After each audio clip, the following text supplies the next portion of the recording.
계속 시리즈를 나가고 있어요. 오늘은 가장 귀한 삶 바로 용기입니다. 용기.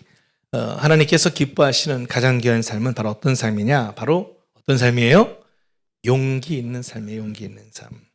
자, 예수님의 성품 가운데서 우리가 배워야 할 성품이 하나 있습니다. 여러 가지가 있겠지만 오늘은 특별히 그 용기에 대해서 한번 살펴보고자 합니다.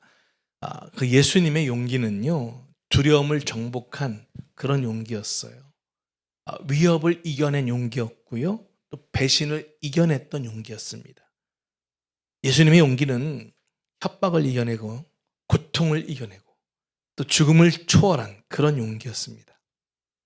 십자가를 지신 그 예수님의 용기, 죽음과 싸워서 이긴 그 용기, 또 사망을 정복한 용기가 바로 예수님의 용기였습니다. 예수님의 용기는 인류가 가장 두려워했던 그 죽음마저도 정복을 하며 했고, 죽음을 가져온 마귀의 세력 또한 정복했던 용기인 것입니다. 믿으시면 아멘. 오늘 이 시간 우리는 그 예수님의 용기 있는 성품뿐만이 아니라 우리와 똑같은 성정을 갖고 있는 그 하나님의 사람들을 통해서 그들의 용기 있는 성품까지도 우리가 좀 배워보는 그런 시간을 갖고자 합니다. 특히 이 하나님의 사람들 가운데 저는 오늘 이 다윗에게 좀 초점을 맞춰서 함께 말씀을 나누고자 합니다. 우리가 다윗의 용기를 좀 배울 필요가 있어요. 여러분, 용기하면 여러 가지 수식어들이 붙을 수 있습니다. 근데 용기란 가장 우리가 기본적으로 알아야 될 것은 올바른 길을 선택하는 성품이 바로 용기인 거예요. 참된 용기는 올바른 길을 선택하는 거예요. 그런 의미에서 보면 이 참된 용기는 정의와도 관련이 있고요. 또 가치관도 관련이 있고 하나님의 뜻, 대의 명분 이런 거하고 다 관련이 있는 단어가 바로 용기입니다. 참된 용기는 또 참된 사랑이나 의분과도 관련이 있어요. 그렇기 때문에 이 용기는 정말 훌륭한 성품 중에 하나라고 하는 것 사실입니다. 우리가 기억해야 할 것은 용기라는 것은 두려움이 없는 것을 의미하는 게 아니라는 거예요. 여러분, 살아있는 사람 가운데 두려움이 없는 사람이 있을까요? 그런 사람은 없습니다. 죽은 사람만 두려움이 없어요. 용기라는 건 뭐냐? 두려움을 극복하고 두려움을 정복하는 것을 말하는 거예요. 그러니까 두려움을 통해서 오히려 거대한 힘을 이끌어내는 것을 의미하고 있다는 것이죠. 또한 이 참된 용기는 아주 고귀한 일을 위해서 자기를 초월하는 것을 또 의미하기도 합니다. 고귀한 일을 위해서 두려움과 자기 자신을 초월해서 헌신하는 것, 이런 것까지 다 포함하고 있는 거예요. 그래서 하나님께 존귀하게 쓰임받은 그 사람들을 묵상하면 묵상할수록 그들의 성품 가운데 두드러진 것들이 뭐예요? 바로 이 용기였다라는 것입니다.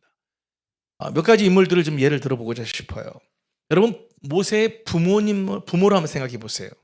아들을 낳으면 당시에 다 죽이라는 명령이 떨어졌음에도 불구하고 그 아들을 모세를 낳고 그 모세를 살렸던 그 부모는 용기 있는 사람이었다는 것이죠. 어디 그뿐입니까? 여러분, 모세를 생각해 보세요. 그 당시 신과 같은 존재인 바로를 찾아가서 이스라엘 백성을 내보내라 라고 요청했던 모세도 어떤 사람이에요? 용기 있는 사람이었다는 거예요. 여러분, 에스더 여왕을 아시잖아요. 왕비. 에스더는 어떻습니까? 죽으면 죽으리라는 각오로 왕 앞에 나아가서 자기 백성을 구한 그 에스더도 용기 있는 사람이었습니다. 다니엘의 세 친구였던 사드락, 메삭, 아벳느고, 여러분 어떻습니까? 왕이 만든 신상 앞에 절하면 아주 극렬히 타는 풀무불에 던져버리겠다고 하는 어명이 내려졌음에도 불구하고 절하지 않았다는 거예요. 이 사드락, 메삭, 아벳느고의 용기 있는 사람들의 모습들. 다니엘도 마찬가지죠. 왕의 명을 어기고 어느 신에게도 구하면 사자굴에 던져넣겠다고 했음에도 불구하고 변함없이 기도하던 다니엘은 용기 있는 사람이었습니다. 여러분, 또 구약에 보면 느헤미야가 있죠. 산발락과 도비아의 그 지속적인 위협과 협박, 모함에도 불구하고 예루살렘 성벽을 재건하는 일을 완수했던 그 느헤미야 또한 용기 있는 사람이었다는 것입니다. 신약으로 넘어와 볼까요? 대표적인 사람은 누구예요? 바울을 들 수 있겠죠. 복음을 전하는 일이라면 자기 생명을 조금 더 아깝게 여기지 않았던 바울, 역시 용기 있는 사람이었습니다. 자신을 죽이기 위해서 동맹한 40인이 있다는 것을 알고도 담대히 복음을 증거하고 사명을 완수했던 바울, 진정으로 용기 있는 사람 아니겠습니까? 여러분 성경 인물들을 통해서 주님이 우리에게 말씀하시는 건 뭐예요? 너도 그렇게 용기 있는 사람이 되어야 한다라는 것입니다. 할렐루야. 오늘 예배를 통해서 말씀을 통해서 우리 모두가 정말 그렇게 하나님 앞에 더욱더 드려지는 용기 있는 사람들이 되어야 될 줄 믿습니다.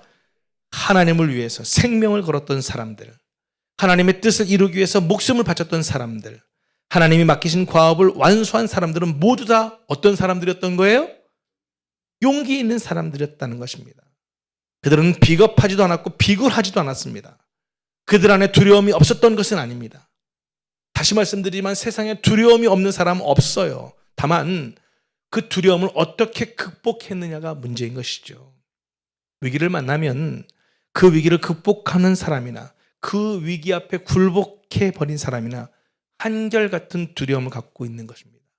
그래서 존 맥스웰은 이런 말을 했습니다. 위험을 감당할 용기를 갖지 못한 자들과 용기 있는 자들이 결국 인생에서 경험하는 두려움의 분량은 같다는 점이 아이러니하다. 이런 표현을 했습니다. 한마디로 누구나가 다 두려움을 갖고 있는데 그걸 어떻게 극복하느냐, 극복하지 못하는 데에 차이점이 있다는 얘기죠. 하나님의 사람들 가운데 제가 오늘 함께 살펴보고자 하는 인물은 누구예요? 다윗입니다. 다윗은 여러분 다윗 하면 가장 딱 클라이막스가 어떤 장면이 떠오르십니까? 골리앗 얘기 딱 나오잖아요. 너무 대단한 용기 아니겠습니까? 어린 목동이 이스라엘 왕과 모든 병사들이 두려워하는 대상, 이 골리앗을 쓰러뜨린 용기, 정말 대단한 용기였습니다. 다윗이 골리앗을 쓰러뜨린 용기를 우리가 중요하게 생각하는 이유가 있어요. 여러분 다윗 입장에서 여러분 생각해보세요. 저 골리앗만 딱 쓰러뜨리면 내 인생은 대박이야. 그런 생각을 했을까 안 했을까요? 하지 않았죠. 감히 저 못된 놈이 누구길래 감히 살아계신 하나님을 모욕하냐. 내가 저걸 용납할 수 없다. 뭐 이 의분이 나서 못 견디겠는 것이죠. 그러다 보니까 어떻습니까? 그 다윗은 어떤 것, 내가 저 골리앗을 쓰러뜨리기만 하면 내 인생은 대박이라는 걸 생각한 게 아니라 하나님만을 생각하고 하나님의 이름으로 그 골리앗을 쓰러뜨렸을 때 생각지도 못했던 엄청난 축복을 받게 되었다는 거예요. 축복을 기대해서 싸웠던 것이 아니라 하나님의 영광을 위해서 싸웠을 때 축복은 어떻게 해요? 따라왔다는 것이죠. 그것을 우리가 좀 알아야 됩니다. 다윗이 골리앗 장군을 쓰러뜨림으로써 이스라엘 민족을 구원했잖아요. 골리앗 그 한 사람을 쓰러뜨릴 때 블레셋 군대 전체를 이길 수 있었던 거예요. 여기서 우리는 무엇을 할 수 있습니까? 한 사람의 용기는 비겁한 다수보다 크다는 것을 우리는 발견할 수가 있는 것입니다. 여러분 골리앗은 하나님의 이름을 모욕했어요. 다윗은 그 하나님의 이름을 모욕하는 골리앗을 보고 있을 수만이 없었어요. 그래서 하나님의 영광을 드러냈던 것입니다. 우리가 인생 살아가면서 하나님의 영광을 드러내는 것만큼 축복은 없는 것인 줄 믿으시기 바랍니다. 그것 또한 용기 있는 사람만이 가능한 것입니다. 인생 살다 보면 이렇게 골리앗을 만나는 위기가 옵니다. 이스라엘도 마찬가지예요. 전체가 위기가 왔어요. 그러나 용기 있는 한 청년, 그 다윗의 헌신을 통해서 그 위기를 기회로 바꾸게 되었던 것입니다. 잊지 마십시오. 인생 살다 보면 위기가 있어요, 없어요? 있습니다. 그러나 그 위기는 하나의 사건에 불과하다는 거예요. 그 위기가 기회로 전환될 수 있도록 돕는 것이 바로 무엇입니까? 바로 용기라고 하는 것입니다. 자, 오늘 사무엘상 17장 25절 말씀 보면 이렇게 나와 있어요. 이스라엘 사람들이 이르되 너희가 이 올라온 사람을 보았느냐? 참으로 이스라엘을 모욕하러 왔도다. 그를 죽이는 사람은 왕이 많은 재물을 부하게 하고 그의 딸을 그에게 주고 그 아버지의 집을 이스라엘 중에서 세금을 면제하게 하시리라. 정말 생각지도 못했던 놀라운 상급입니다. 많은 재물에 왕의 사이가 되는 특권에 세금 면제 혜택까지 이것을 골리앗을 쓰러뜨린 자에게 주겠다는 거예요. 오늘 말씀에 보면 아비의 집을 이스라엘 중에서 자유케 하시리라는 말씀은 그러니까 세금을 면제해 준다는 그런 의미예요. 그러니까 용기 있는 자에게 이렇게 놀라운 상급이 주어졌던 것입니다. 다윗이 용기를 바람으로 그는 목동에서 이스라엘 군대 장관이 되어진 것입니다. 사무엘상 18장 5절에 보면 이렇게 말씀하죠. 다윗이 사울에 보내는 곳마다 가서 지혜롭게 행하매 사울이 그로 군대의 장으로 삼았더니 온 백성이 합당히 여겼고 사울의 신하들도 합당히 여겼더라. 정말 놀라운 변화가 일어난 거예요. 어떤 것 때문에? 용기 있는 행동 하나 때문에. 여러분 잊지 마십시오. 용기는요 새로운 길을 열어주는 것입니다. 믿으시면 아멘. 용기는 인생의 전환점을 맞이하도록 도와줍니다. 전혀 이전에 생각하지 못했던 길을 우리를 안내해 주는 거예요. 뭘 통해서? 용기 있는 한 걸음을 통해서. 여러분, 다윗이 어떤 사람이었습니까? 그냥 목동을 하던 목동이었어요. 양치는 거예요. 그냥. 그러나 골리앗과의 싸움을 통해서 자신 안에 있는 엄청난 잠재력에 눈을 뜨게 됐던 거예요. 자신 안에서 훌륭한 장수에게 필요한 무한한 잠재력을 발견하게 됐던 거예요. 어떤 걸 통해? 용기를 내다 보니까. 여러분, 훌륭한 지도자가 되는 것은 잠재력을 발견하는 것이거든요. 무엇보다 자신 안에 엄청난 힘이 잠재해 있다는 것을 발견하게 되는 거예요. 그래서 용기가 되게 중요한 거예요. 용기는 거대한 힘을 갖고 있습니다. 아주 거대한 에너지가 바로 용기인 것입니다. 이 힘은 우리 내부에서 분출되고 있는 것입니다. 그런데 우리는 위기를 만나기 전까지 이 용기를 바라기 위해서 선택하고 결정하기 전까지는 우리 안에 그걸 얼마나 놀라운 힘이 있는지 알아요, 몰라요? 잘 알 수가 없는 거예요. 그래서 때로는 이렇게 위기를 우리 삶 가운데 또 찾아오게 만드시는 거예요. 어떻게 하는지 보기 위해서. 어떤 용기를 내는지, 어떻게 닥쳐서 그것들 해결해 나가는지, 그것을 통해서 알아나갈 수가 있는 것입니다. 여러분, 정말 다윗이 골리앗을 물리치고 또 막 전쟁에 승승장구하니까 백성들이 뭐라고 고백했습니까? 사울의 죽인 자는 천천히요, 다윗이 죽인 자는 만만이로다. 이렇게 노래할 만큼 그렇게 인정을 받는, 많은 백성들에게도 인정받는 사람이 되어졌던 것입니다. 여러분, 우리가 이 용기의 성품 속에 얼마나 많은 그런 축복들이 담겨 있는지 몰라요. 올바른 일을 위해서 했던 그 용기 있는 행동 하나가 나 자신뿐만 아니라 내 가족과 공동체, 나아가서 전체에 영향을 끼친다고 하는 것입니다.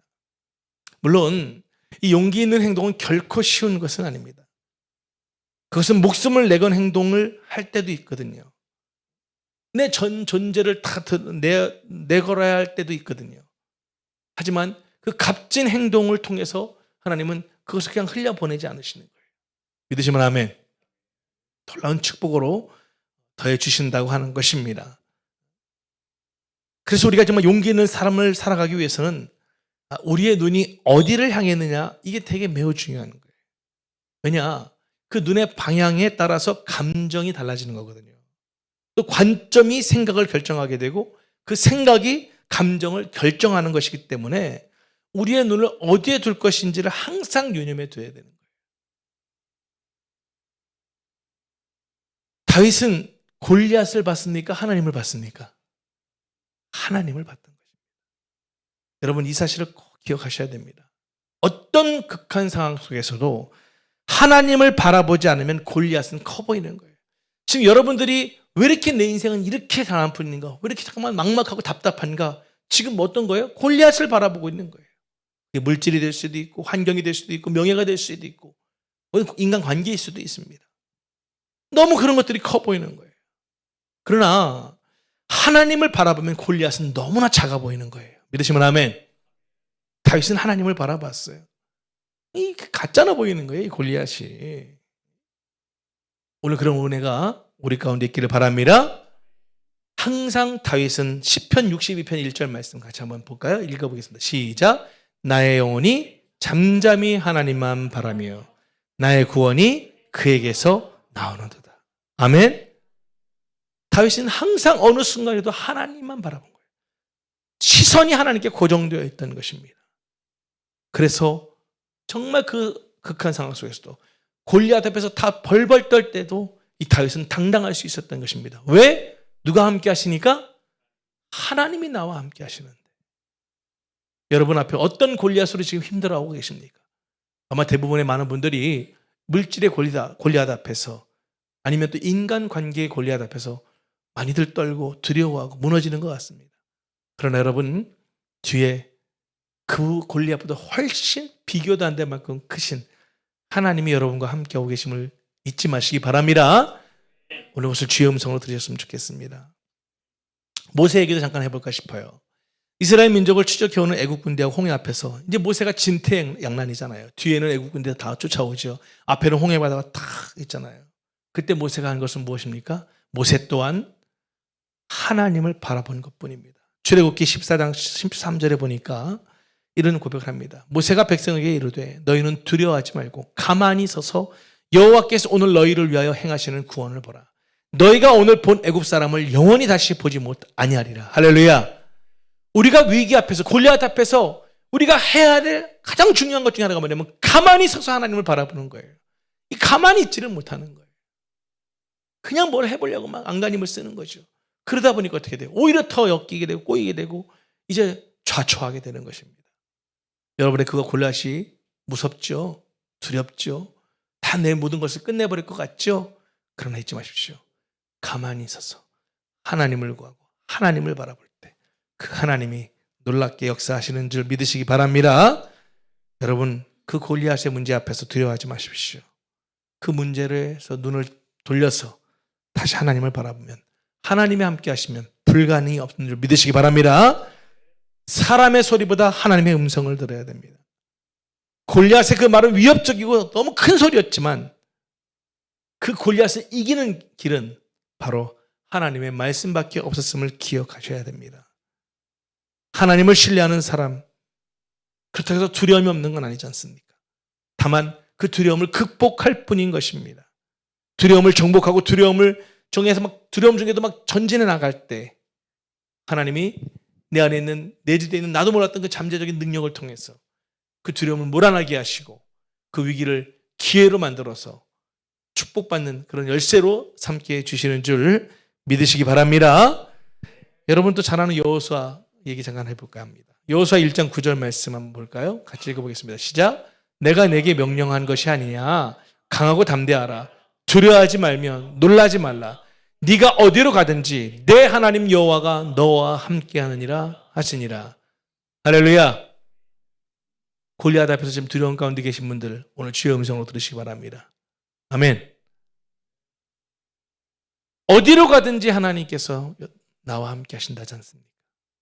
모세는 죽고 가나안은 여호수아 너가 들어가야 한다 할 때 밤새 잠 못 자고 두려워할 때 하나님이 여호수아에게 찾아와서 하셨던 말씀 아니겠습니까? 또 우리가 두려움이 찾아올 때 묵상하는 말씀 중에 이 말씀이 있잖아요. 우리가 너무 잘 아는 말씀이죠. 이사야서 41장 10절 말씀인데요. 같이 한번 읽어볼까요? 두려워하지 말라. 내가 너와 함께함이라. 놀라지 말라. 나는 내 하나님이 됨이라. 내가 너를 굳세게 하리라. 참으로 너를 도와주리라. 참으로 나의 오른손으로 너를 붙들리라. 믿으시면 아멘. 네, 정말 하나님이 함께 하신다는 것입니다. 다윗의 승리는 두려운 감정을 정복한 것뿐만 아니라 그의 자원을 가지고 골리앗 장군을 공격할 때 얻어진 것이라는 것을 우리는 또 기억해야 됩니다. 여기서 우리가 꼭 잊지 말아야 할 게 있어요. 피할 수 없는 전쟁이라면 어떻게 되는 거예요? 싸워야 되는 겁니다. 도망가서는 안 되는 거예요. 피할 수 없는 전쟁이면 잘 싸워서 승리하는 게 중요한 것입니다. 사무엘상 17장 48, 49절에 보면 이렇게 나옵니다. 블레셋 사람이 일어나 다윗에게로 마주 가까이 올 때에 다윗이 블레셋 사람을 향하여 빨리 달리며 손을 주머니에 넣어 돌을 가지고 물매로 던져 블레셋 사람의 이마를 치매 돌이 그의 이마에 박히니 땅에 엎드러지니라. 할렐루야. 전쟁은 하나님께 속해 있지만 분명 우리가 해야 할 일은 해야 하는 것입니다. 40일 금식기도 아무리 한다고 해서 서울에 가지 않습니다. 아무리 작정 기도하고 철야기도 해도 운전면허 따지 못합니다. 기도하면서 공부해야 서울대도 가는 거고 기도하면서 운전면허 시험장 가서 열심히 배워야 면허도 따는 것입니다. 이 한국의 기복주의 신앙이 좀 너무 팽배해 있지 않나 싶어요. 그냥 무조건 하면 다 된다.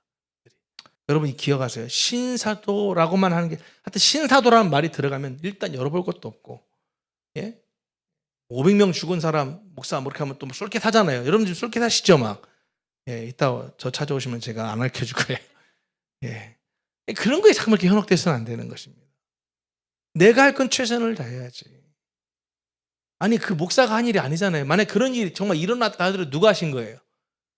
하나님이 하신 건데 왜 그 목사를 자꾸만 그렇게 막 하는지 모르겠어요. 여러분 잊지 마셔야 될 것은 우리가 피할 수 없는 전쟁이면 싸워야 되는데 우리가 분명히 하나님이 도와주시겠지만 내가 해야 할 일은 해야 한다는 거예요. 할렐루야.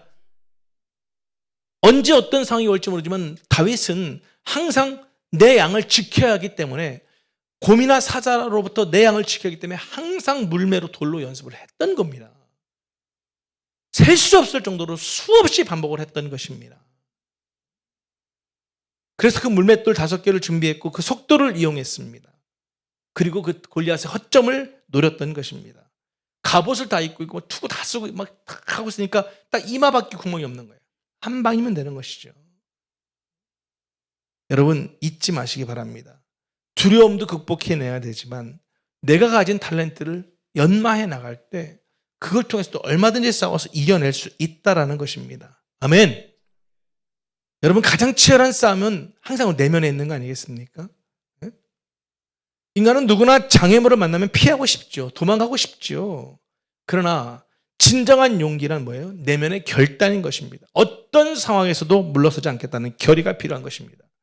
다윗은 장애물과 두려운 상황에서도 어떻게 불구하고 계속 전진하는 결과 그 내면의 승리를 얻을 수 있었던 것입니다. 우리 여러분 모두도 다윗과 같이 정말 우리 안에 있는 이 두려움을 좀 몰아내고 용기 있는 삶을 살아냄으로 인해서 정말 하나님께 쓰임받는 그런 복된 인생들이 다 되실 수 있기를 주님의 이름으로 축복합니다. 할렐루야. 자, 끝으로 용기에는 어떤 용기들이 있는지 좀 살펴볼까 합니다. 제가 개척을 했을 때 처음에 늘 다뤘던 책이죠. 빌 하이벨스 목사님의 아무도 보는 이 없을 때 당신은 누구인가라는 책에 용기 파트가 있습니다.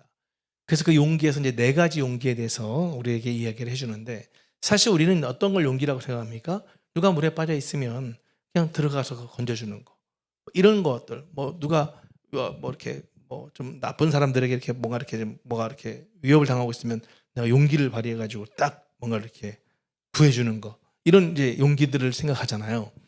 그런데 이 빌 하이벨스 목사님은 구체적으로 이런 용기들이 있다라고 이제 우리들에게 이야기를 해주는 거예요. 첫 번째는 뭐냐? 솔직히 털어놓는 용기라는 거예요. 여러분 솔직히 털어놓는 용기가 얼마나 중요한지 몰라요. 근데 저는 좀 묵상하면서 2가지로 좀 구분을 했습니다. 하나님과 사람에 대해서. 그러니까 우리가 신앙생활하면서 하나님께는 가릴 거 없은 것 같아요. 모든 걸 다 솔직히 털어놓는 용기가 전 필요하다고 생각해요. 그게 신앙생활도 상당히 도움을 줍니다. 그러나 사람한테는 가려서 용기를 부려야지 솔직히 털어놓는 용기라고 해가지고 용기를 내가지고 가가지고 저 죄송한데 당신 참 못생겼어요. 이거 용기 아니에요. 무식한 거지. 맞을 일이죠. 싸움 일으킬 일이잖아요. 그래서 제가 이렇게 하죠. 사랑과 죄에 대해서 하나님께는 다 고백해라. 그 용기가 필요하다. 그러나 사람에게 대해서는 사랑만 용기 내서 고백을 해라. 그리고 기도해라. 이렇게 얘기합니다. 정말 신앙생활에 있어서 이 솔직히 털어놓는 용기 너무너무 중요하죠. 2번째는 뭐예요? 지시에 따르는 용기죠. 왜 한국은 남자들이 군대를 가잖아요. 아무리 군대가 요즘 군대도 아니다 어쩌다 해도 상관의 명령에 따라야 돼, 안 따라야 돼요? 따라야 되거든요. 따라야 되거든요. 안 따르면 안 되는 거잖아요. 그런 훈련이 되어 있어야 사회생활 하는데도 지금 힘들고 어려워도 그걸 감당해내니까. 그래서 지시에 따르는 용기도 상당히 중요한 용기 중에 하나인 것입니다. 3번째는 어떤 용기가 있냐? 관계 속에서의 용기예요. 관계 속에서의 용기. 우리가 늘 관계를 맺고 살아가잖아요. 그 관계 속에서도 용기를 냈건 용기를 내야 되는 거예요. 근데 특히 상대방에 대해서 좀 얘기를 해줄 만한 어떤 그런 부분들이 있을 때는 먼저 생각해야 될 게 저 사람의 저런 모습들이 내 모습과 내 삶 가운데는 있는지 없는지를 먼저 확인하는 게 중요하다는 거예요. 나는 그렇지 못하면서 상대가 너 그러지 말라고 얘기하는 거. 이거 참 어리석어요. 특히 부부지간에 이럴 경우 많잖아요. 응? 나도 그렇게 못하면서 상대방에게만 그렇게 하라고. 부모가 자식한테도 부모도 그렇게 못하면서 자식에게만 그렇게 얘기한다는 거. 참 쉽지 않더라고요. 예. 저는 아이에게 공부하라는 이야기를 많이 하기가 참 쉽지 않더라고요. 왜냐하면 그게 참 어렵잖아요, 여러분. 제 입장에서는. 예. 근데 엄마 입장에서는 당연하죠. 예. 엄마는 탑을 달리셨던 분이시니까. 예. 이제 아이 입장에서 받아들일 때는 어떻게 받아들일지 모르겠지만 저는 그러니까 다 맞는 거잖아요, 형평성에. 엄마는 엄마 입장에서 공부하라고 막 얘기를 하는 거고. 예. 이제 중학교 2학년 올라가니까 환희도 그렇다면 이제 시험 요즘은 중학교 2학년 돼야 이제 중간고사, 기말고사 이런 거를 이제 보는 것 같아요. 근데 어제도 도서관 갔다가 아침에 도서관 간다고 갔다가 이제 6시야 도서관이 이제 마친다고 해서 6시에 왔는데 그러면서 그러더라고요. 자기 이제 본인 스스로가 이제 얘기하는 거죠. 좀 처음 경험하는 거니까. 그래서 저는 마음속에 그래요. 너무 무리하지 마라. 놀 건 놀면서 해라라고 하고 싶은데 엄마는 좀 다른 것 같아요. 어쨌든 이런 모든 것들이 뭐예요? 관계 속에서요. 친구들과 같이 가서 또 그것도 다 용기가 있어야 되고 또 내가 정말 저건 좀 아닌 것 같다 싶을 때는 내 삶을 돌아보고 혹시 나에게 그런 게 있으면 나부터 고치고 나부터 그걸 좀 바르게 생활을 하려고 노력하면서 상대에게도 얘기해주는 용기 또한 필요하다는 거예요. 네 번째는 뭐예요? 도덕적인 용기입니다. 여러분 우리가 도덕이라고 하는 사회 속에서 지켜야 될 용기들이 있잖아요. 아무데나 함부로 침을 뱉는다거나 이런다거나 이런 것들. 저는 사실 이런 부분에 있어서는 용기가 좀 있거든요. 한 번은 사모님하고 이제 영화를 보러 한번 갔는데 엘리베이터를 타는데 한 고등학교 애들 같이 다 보이긴 하더라고요. 근데 3명인가 4명이 타고 저 둘이 탔는데 칵 하더니 거기 밑에다 가래침을 딱 뱉는 거예요. 아마 덕교주도 가만히 못 있었지 않겠나 싶은데 상황에서 물론 가만히 장현익 가만히 계시긴 해요. 자기는 가만히 있는데요. 절대 가만히 있는데 저는 의시한 게 아니에요. 칵 하고 뱉자마자 저도 모르게 야 새끼야 닦고 그래도 저를 딱 보더니 무릎 꿇고 막 손으로 닦더라고요. 사모님 옆에서 저를 찌르는 거죠. 인문이 자식들이 어디가 함부로 침 뱉고 있느냐고 했더니 죄송합니다. 막 닦더라고요. 그러니까 때로는 이렇게 생긴 것도 쓰임 받아요.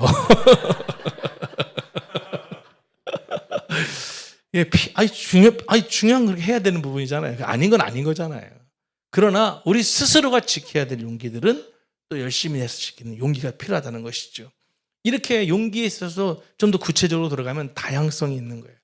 때로는 솔직하게 털어놓는 용기가 필요할 때가 있습니다. 지시에 따른 용기도 필요할 때가 있어요. 관계 속에서의 용기도 필요하고요. 도덕적인 용기도 필요합니다. 여러분 우리를 얽어매는 그런 정말 두려움과 맞닥뜨릴 때 용기는 어떻게 됩니까? 자라나게 되어 있는 것입니다. 또한 우리는 주위에서 훌륭한 본이 되는 사람들이 있을 때 성장할 수 있는 것입니다. 여러분이 용기 없는 사람들과 어울리다 보면 어떻게 돼요? 나까지도 용기 없는 사람이 되어져 버립니다. 안타까운 것은 그냥 우리 주위에는 을의 뒤로 물러서고 중도에 포기하고 타협하는 그렇게 안전 일변도로 나가는 사람들이 너무 많다는 것입니다. 그러나 용기를 기르고자 한다면 잘 선택해서 용기 있는 사람들과 더불어 더 많이 접하도록 노력해야 되는 거예요. 예를 들자면 용기에 관련된 용기 있게 살았던 사람들의 그런 자서전들을 또 좀 읽는다거나 또 성경 인물들 가운데서도 모세, 다니엘, 에스더, 바울 이런 정말 그런 두려움을 극복했던 그런 사람들을 계속 묵상하고 말씀을 좀 본다거나 하면 많은 도움이 되어집니다. 용기는 고립되거나 있어도 되고 없어도 되는 그런 인격적 자질이 아니라는 거예요. 용기 있는 사람이 되고 싶어하는 사람에게는 아주 멋진 자질이 되지만 용기에 관심이 없는 사람에게는 필요 없는 자질이 된다는 거예요. 중요한 것은 용기는 그리스도인이 되는 데는 아주 기본적인 성품이라는 것을 잊어서는 안 된다는 것입니다. 용기가 있어야 주 앞에 나와서 회개할 수 있잖아요. 용기가 있어야 정말 더욱더 주님께서 주님 내가 여기 싸우니 나를 좀 써달라고 나 가진 것 없지만 능력 없지만 주님 나와 함께 해달라고 그렇게 정말 주 앞에 고백하며 나갈 수 있잖아요. 용기가 있어야 내 이웃을 내 몸과 사랑하라고 했으니까 상대를 용서할 수도 있고 상대에게 정말 베풀 수 있는 내 가진 것 안에서 나눌 수도 있는 거 아니겠습니까?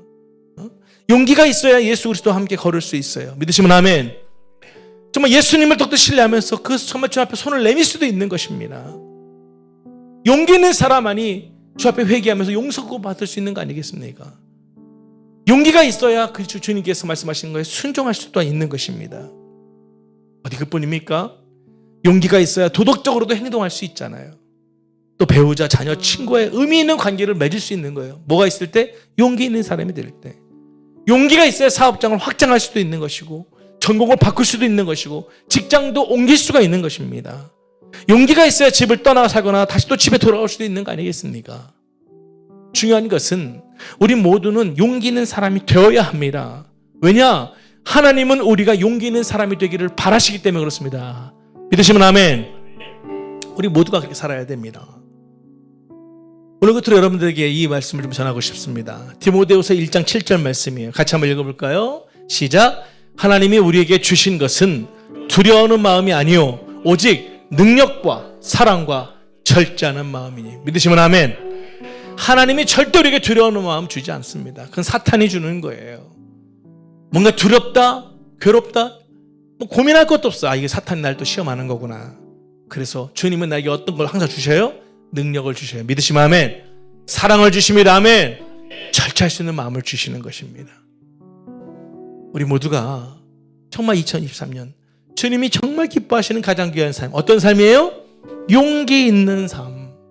우리 모두 한 사람 한 사람이 그 용기 있는 사람이 되어줘서 각자의 그런 정말 처한 환경 속에서 용기 있게 살아감으로 말미암아 그리스도의 향기 마음껏 품어낼 수 있는 우리 모두가 되어주실 수 있기를 주님의 이름으로 축복합니다. 할렐루야. 기도하겠습니다.